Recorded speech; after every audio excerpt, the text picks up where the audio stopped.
I'm joined now by the Algerian journalist and former agent for the French and British Secret Services, Reda Hassaine, who exposed Abu Hamza in 2000. You've been involved with this case for many years. It's a very personal one for you. Just explain to us how you first came in contact with Abu Hamza. I came in contact with Abu Hamza in 1996 when he arrived at Finsbury Park. That's the mosque in London. The mosque, yeah.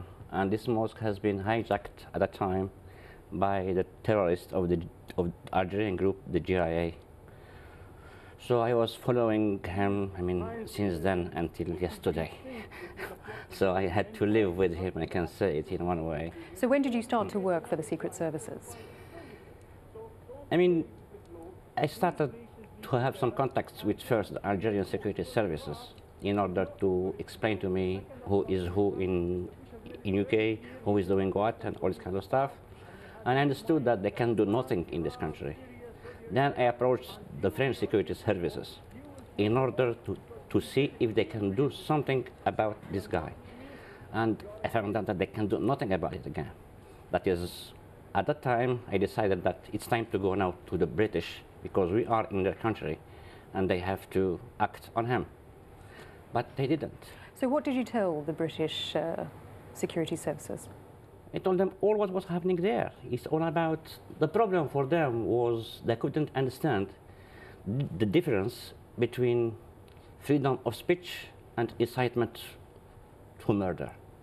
That was the big difference between the two cultures. So Abu Hamza was the leader of the Algerian group, the GIA. He was making for them fatwas, like this one. Yeah, he was claiming assassinations under the name of the GIA. Here you can see it is from 1998. It was a time when he is now being involved with the Yemen kidnapping. So you can hear here. This is the kind of fatwas he does make. So he raises money. He claims assassinations. So every Friday when I go to read it's in his newsletters, I read only about how many people has been killed in Algeria.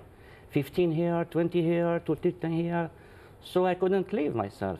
So I did say to God, I want to have the peace of mind until I see him arrested.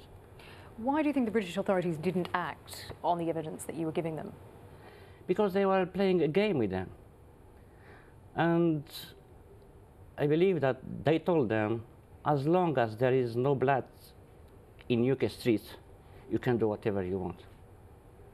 So what was going on in Algeria or in Chechnya or whatever, it doesn't matter to them. It's all what's going on inside UK. So they couldn't do nothing about it. It was freedom of speech.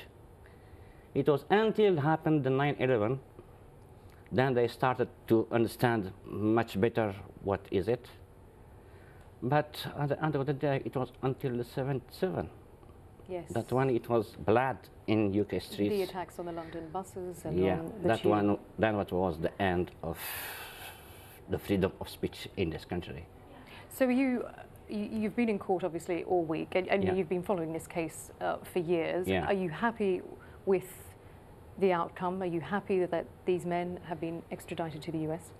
To be honest, yesterday when I heard the judge did say that he has to be extradited, my first thought were about the family of the victims of terrorism in Algeria, the families of the victims in the 9/11, and the family of the victims of the 7/7 here, and all people around the world who died under the umbrella of Islam, which is completely not.